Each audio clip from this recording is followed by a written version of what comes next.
I am a member of the community. I am a city councillor. I work here at Muskie School, but most of all, I'm this person who people in the community come to. My name is Pius Ali, and I live in Portland, Maine. Clay and Louise Don Neptune Adams, Neon Banawebskewi. Hello, my name is Dawn Neptune Adams. I am Penobscot. I am a member of the Sunlight Media Collective. I am a consultant on racial and social justice for the Peace and Justice Center of Eastern Maine, and I am an activist. I'm the director of Maine Prisoner Advocacy Coalition. I'm a community liaison with Maine Inside Out. I am Joseph Jackson. I am him. I'm Deborah Felder. I live in Gardner and was the first director of Maine Initiatives.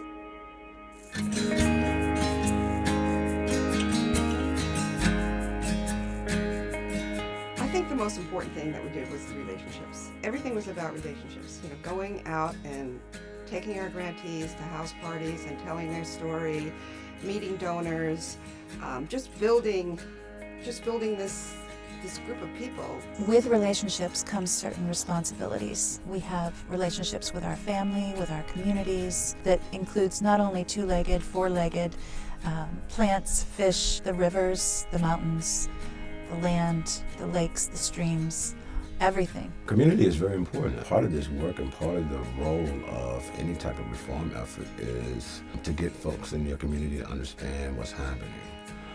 Especially in the African American community, where we are seeing young men being swept up at such an alarming rate and disproportionate to the population that they represent. One of my favorite sayings is that America is an ideal which is evolving all the time. It's an ongoing process. Sometimes we take 3 steps forward and then we may end up taking 2 back.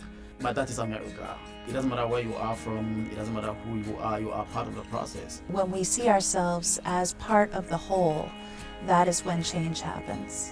We need to be able to recognize our interconnectedness first, and then we can fight for a better tomorrow for all of us. We all have to put our hands on deck and figure out what is our role and what can we do to make that small space that we are a better place.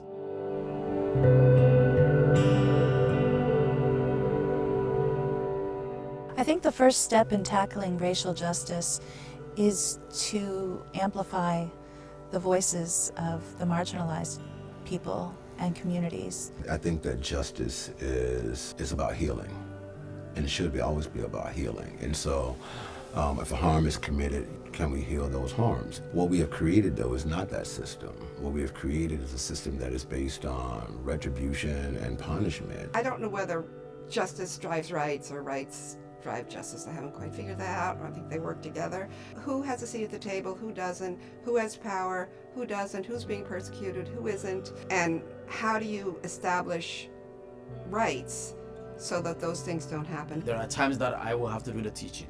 And there are times that I will say to people that I don't have to teach you. You have to learn on your own. There are times that I find myself at the table that I will say, no, I'm not accepting this. I will say to someone, whether it's a person who is at a position of power or the person who have been saying things that they should not be saying, where I will say to them, can you tell me more? Why are you taking that position? I say it's like a tango dance where you are dancing with someone. You have to carefully create a step that will work for you.